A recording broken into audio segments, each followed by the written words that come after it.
എല്ലാവർക്കും നമസ്കാരമുണ്ട്. ഇന്നൊരു ചക്ക വെച്ചൊരട ഉണ്ടാക്കാം. ചക്ക അരിഞ്ഞ് പഞ്ചസാരയും തേങ്ങയും എല്ലാം ഇട്ട് ഞെരടി അത് വെച്ചേക്കുക. ഗോതമ്പ് കൊണ്ട് ആട്ട കുഴച്ച് വെച്ചിട്ടുണ്ട്. അപ്പോൾ നമുക്കിത് ഉണ്ടാക്കാം. ഇത് ഞാൻ വീട്ടിൽ നിന്ന് ഭക്ഷണയില കൊണ്ടുവന്നത്. നമ്മളിപ്പം എറണാകുളത്തായിട്ട് ഇവിടെ ഇലയൊന്നും കിട്ടത്തില്ല. അപ്പോൾ നമുക്കിത് പരത്തി അതിനകത്ത് വെക്കണം. അത് അവർക്കിഷ്ടം. നമ്മൾക്ക് ഉണ്ടാക്കുന്നത് നമ്മൾ ചക്ക അരച്ച് മിക്സാക്കി ശർക്കരയും തേങ്ങയും അങ്ങനെ ഉണ്ടാക്കും. ഇതിപ്പോൾ അവർക്കിഷ്ടമായത്. അവർക്കും വലിയവർക്കും അത് തന്നെ, അവർക്കും ഇഷ്ടം. അവർക്ക് ഇങ്ങനെ വെച്ച് കൊണ്ടുവന്നു ഇങ്ങനെ അകത്തോട്ട് വെച്ച് ഇങ്ങനെ വെച്ചിട്ട് ഇതിങ്ങനെ മടക്കി ഒരു മടക്കൂടെ മടക്കി പിന്നെ ഇതങ്ങ് എടുത്ത് കളയണം. ഞെടുക്കും ഇതങ്ങോട്ട് ഇതിനകത്തോട്ട് വെച്ച് ഇങ്ങനെ അങ്ങോട്ട് പുഴുങ്ങണം. കണ്ടോ, ഇങ്ങനെ അങ്ങോട്ട് വെക്കണം. അങ്ങനെ ഓരോന്ന് ഉണ്ടാക്കി ഫുള്ള്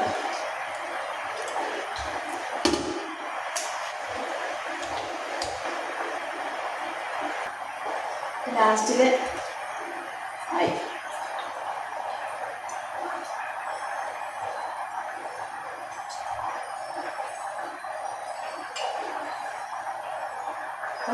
റെഡിയായി. നമുക്ക് അത് വെക്കാം. ഇങ്ങനെ വെച്ച് അപ്പോൾ ലാസ്റ്റത്തെ കഴിഞ്ഞു.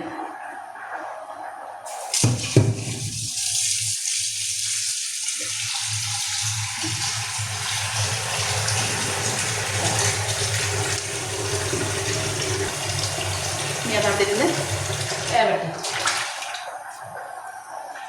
അപ്പോൾ റെഡിയായി കഴിഞ്ഞിട്ട് കാണിക്കും. വൈകിട്ടത്തെ കട്ടൻ ചായ. മഴയാണ്, നല്ല മഴയുണ്ട് ഇവിടെ.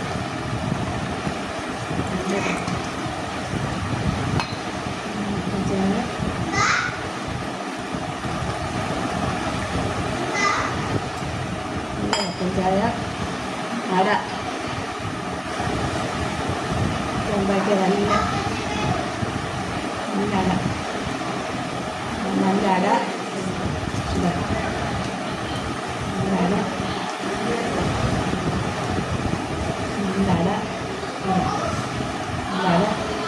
ഉരുളക്കിഴങ്ങ് പുഴുങ്ങിയത്, മീൻ, നല്ല മീൻ മോള കറി വെച്ചത്. ഇത്രയും ഞങ്ങൾ കഴിക്കട്ടെ. നിങ്ങൾ 4 മണിക്ക് ചായ കഴിച്ചെന്ന് വിചാരിക്കുന്നു. ബായ്.